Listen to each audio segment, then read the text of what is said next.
Alright guys, welcome back to F1 News. As car launch season is nearly upon us, McLaren are talking a massive game on the competitiveness of their upcoming machinery. The chances though of them actually defeating Max Verstappen and Red Bull depend largely on how their two drivers interact for the new season. Oscar Piastri definitely hinting that things behind the scenes might not go so simply between Norris and Piastri if Oscar's competitiveness continues to go forward next season. What does it mean for this pairing? Could we have a similar Russell-Hamilton situation on our hands very shortly? Very much intrigued to your thoughts in the comments below. Hit the like button if you enjoy. Subscribe if you're new as always, I'd greatly appreciate it. Before we begin today, if you guys are anything like me, working from home, sitting down for extended periods of time, you'll probably know that it's not necessarily the best for your health or for your posture. When I used to work in an office back in the day, I absolutely loved the standing desk that I had. It would hydraulically move up and down between standing and sitting, so when FlexiSpot reached out to me the other day looking for me to try theirs, it was the perfect fit. This is the FlexiSpot E7 Pro standing desk, 160 kg weight capacity, super stable C-leg design, an under-desk cable management slot and concealed magnetic tray, which I should probably use more, but the best feature is this keypad. It can remember up to 4 preset heights, so I just press a button and it moves between my perfect sitting and standing positions, 40mm a second faster than their E7 and E8 models. Their BS12 Pro is also the best chair that I've had, with a 3-button easy adjustment for height, seat depth and back tilt, reclining from 105 to 135 degrees, dynamic back support, adjustable armrest, adjustable headrest, 250 kg weight capacity, all the good stuff that you would expect. So with the New Year sales now on, check out the links in the description box below if you guys are interested in any of these products. Have a look at the offers, get the best deals on the web. Thanks to FlexiSpot for supporting today's content. Let's get back in with the video. Just quickly to mention here, further analysis and rumours going around that a Madrid Grand Prix will be confirmed in the very near future. Rumour has it this week we're getting confirmation basically that Barcelona is going to be gone and some sort of Madrid Grand Prix is coming in. We've seen various rumoured circuit layouts for this, some of which went round a roundabout, some of which went over roundabout. It all looks kind of disastrous to me. I wonder if and when this is confirmed, whether we'll see anything on that. But there's been lots of rumours lately, even that the Japanese Grand Prix in Suzuka might be moved to Osaka. So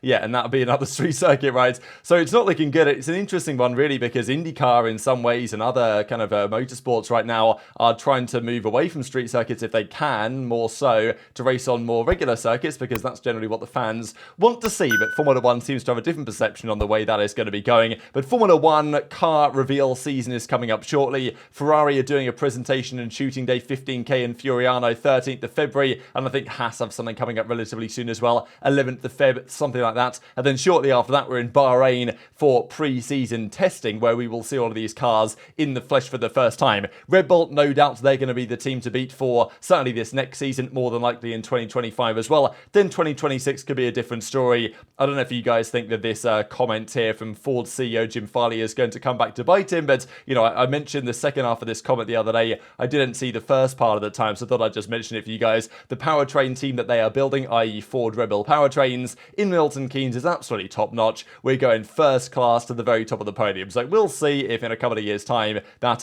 ages well or poorly. But Verstappen and Red Bull absolutely dominated the most recent season. Only 3 different winners, which ties the record for the fewest race winners we had seen in a season. But of course last year had the most races. We've seen this a few times before, even 1950, 1963, but of course less races, fewer races during those seasons is the proper grammar. And the most recent time we had something like that was Hamilton, Rosberg, Vettel sharing the 19 victories between them. But yeah, Verstappen 19 wins for himself in a season is still remarkable. But what is the most likely team to be competitive? I've said before that I think Mercedes as a whole unit are more likely to challenge Red Bull than anybody else. But in terms of actually building the most competitive car, you can actually argue McLaren are best positioned. At the end of last season, they seem to have the best understanding. They're talking a big game at the moment. McLaren are also saying that their upgrade they brought kind of mid-season that definitely took them in the right direction. They believe that in part, it did also make the car somewhat trickier to handle. We know that Lando Norris made a series really of qualifying errors at the end of the season that cost him certain positions. Qatar was very much memorable on that side, but McLaren are saying, well, our car has always been somewhat tricky to handle, and even the upgrades they brought last year, well, sure, they did unlock some more performance. They did make the car slightly trickier. So there is some room for manoeuvre there. There is some room for McLaren still to improve, but they believe they are making massive progress. We've seen Andrea Stella, of course, their team principal now for a bit of time, more from a technical perspective, really. He says that, yeah, they can maintain that trajectory. They're not seeing diminishing returns in the way that other teams might, and even Red Bull have said, you know, they're seeing diminishing returns concerns. Mercedes have implied it as well. McLaren are saying, no, we're still making progress. They have a big development plan and trajectory during the course of the season and are talking a big game, really, on this new McLaren car in the same way that Aston Martin were last year. And of course, they turned up kind of out of nowhere and were the second quickest car at the start of last season. And if you do look at it from a trajectory point of view, McLaren definitely are the team moving in the right direction with respect to Red Bull. Every team apart from Aston Martin closed in somewhat on Red Bull last season.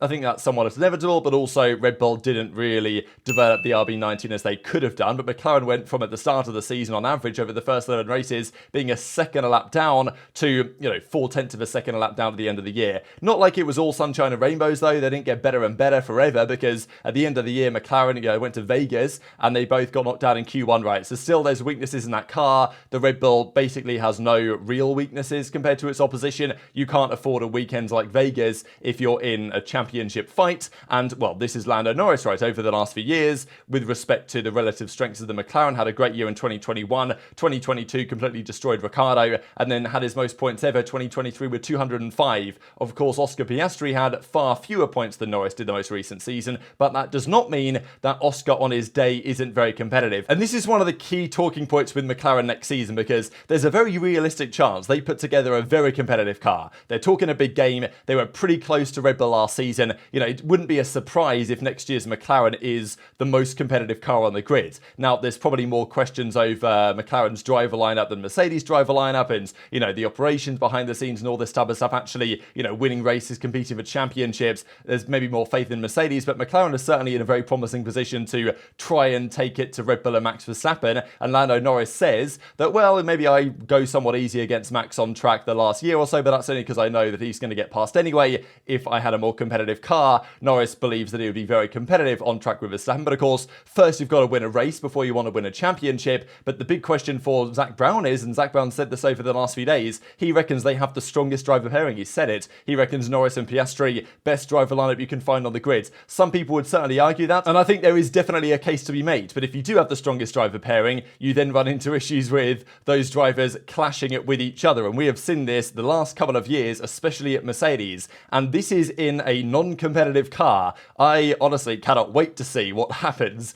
as and when these two guys, if the Mercedes is good this season, to see what happens between these two. Because Russell pulls no punches at all, despite what Toto might say to him about, okay, well, maybe we need to change the situation. This was at Spain, if you guys don't remember, right? This is Barcelona during a qualifying session when, I don't know, Hamilton thought that he was on the fast lap, Russell thought that he was on the fast lap. They come together, Hamilton's front end plate comes flying off. This was even in, I think, a sprint shootout qualifying in Spa. I don't know if you guys remember this as well, because it was only briefly shown on the broadcast. But Hamilton was getting a slipstream here and Russell didn't really get out of the way. It kind of ruined both of their laps. So, classic Mercedes shenanigans when you've got two competitive cars, competitive drivers in a car. And there's been lots of talk at Mercedes, and for very good reason, on what is the situation going to be if the W15 is competitive, right? Toto Wolff has said that Hamilton's the man that he's backing. Hamilton's the guy that he wants to get the 8th title and to take Mercedes back to the top, and says that Russell is a young, strong driver trying to beat the best driver ever and all this type of stuff.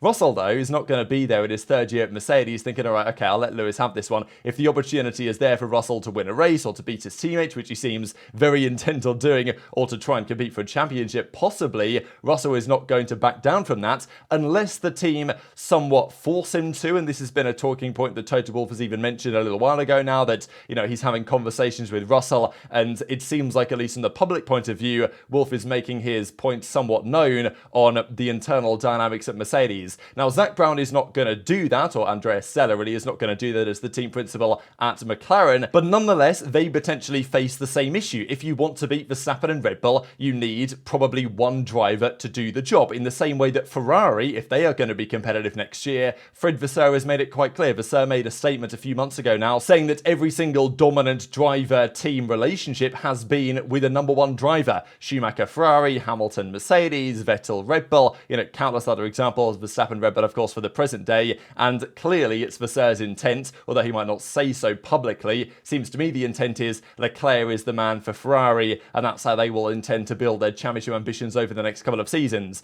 That's what Ferrari seem to be doing. Mercedes find themselves in a trickier position when they both have two very competitive drivers, but McLaren also, I wouldn't say, are too far behind. If Norris which on paper he should be the driver of the two that's going to compete with Verstappen, he can't really afford Piastri to take too many points off him in the same way that Hamilton cannot afford Russell to take too many points off him if he's going to try and beat Max for the title, because we know full well Perez is not going to take many points off Max based on what we saw last season and the season before and the season before that. So Lando knows this, and he also knows that if he really wants to be a valid championship contender, step one is to win a race, right? I thought this is kind of funny. They posted this on the Instagram, actually, this graphic I just shared for you guys. And this guy says, still 0 win, overrated. And actually, Lando liked this comment, which I thought was pretty funny. So Lando's fully aware of the situation. And in the Hamilton-Russell case, Russell would be expected to get somewhat better year on year, but Piastri has, arguably, of anyone on the grid, the most capacity to get better next season. He showed an extraordinary amount of pace, really, at the end of the year, especially. Had some phenomenal moments,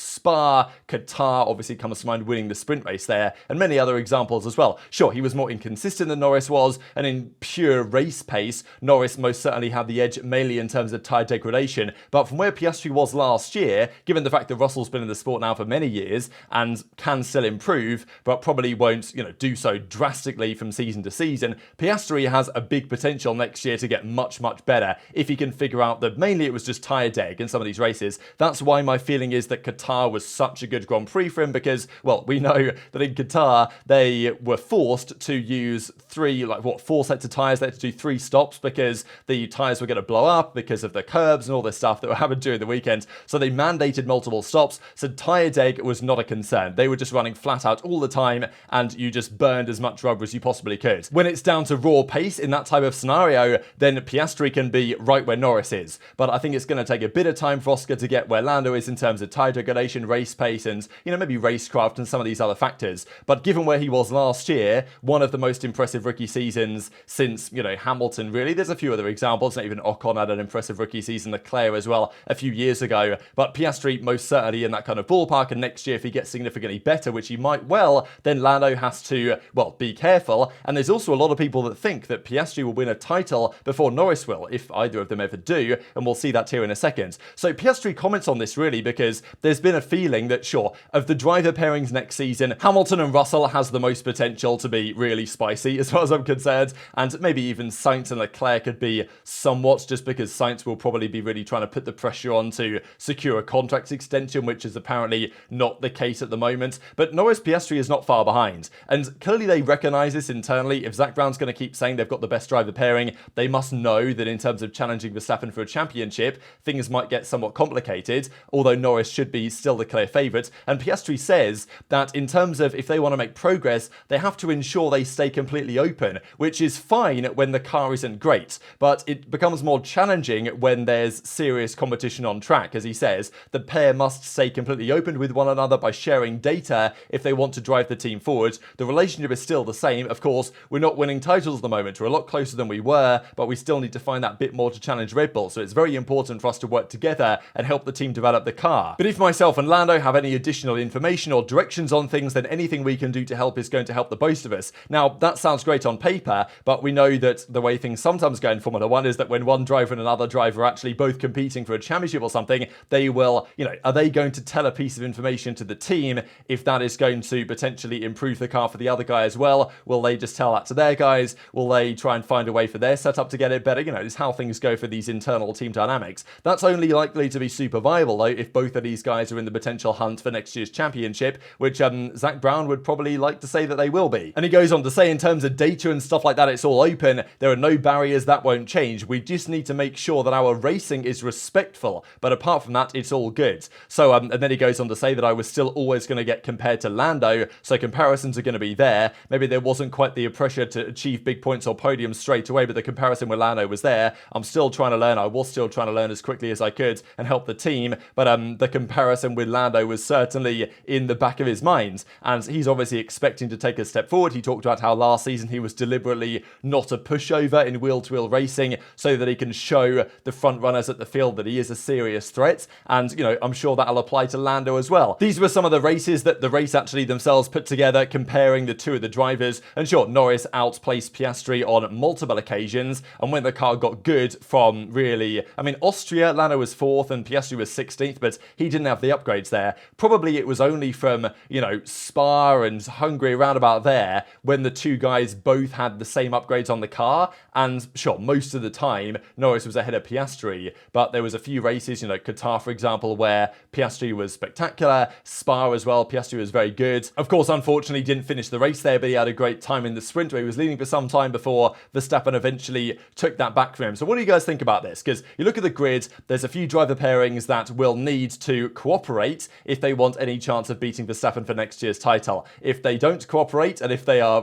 very much going head-to-head for things all the time, which some of these drivers will, then it reduces the likelihood. And it also means, potentially, that the team might have to step in. Am I expecting Piastri to beat Norris next season? No, I think he should improve quite a bit, but I still think Norris is going to be that bit stronger, certainly towards maybe the start of the season in terms of race pace. And if McLaren find themselves with a great car in a championship hunt, and Norris is in the lead of Piastri by quite some margin at the start of the season, they might have to make a call in the same way that Toto Wolff might have to make a call about Russell and Hamilton to say, look, Oscar, multi-21, get out of the way and let Norris through because there's a championship hunt to be had here. But Piastri might not be so happy about that if he feels like the championship is still within the grasp. And this is, as I saw the other day, it's quite a while ago now, but Formula Racers put out, I think I mentioned this before, but thought it was relevant here as well. Out of these drivers, who is going to be the first to win a championship? One of them, at least one of them, assumedly will at some point. Leclerc would probably be my vote as well. Russell actually gets the least votes here, which is kind of interesting. But Norris and Piastri aren't too far behind, or aren't too far apart, really, in the community estimation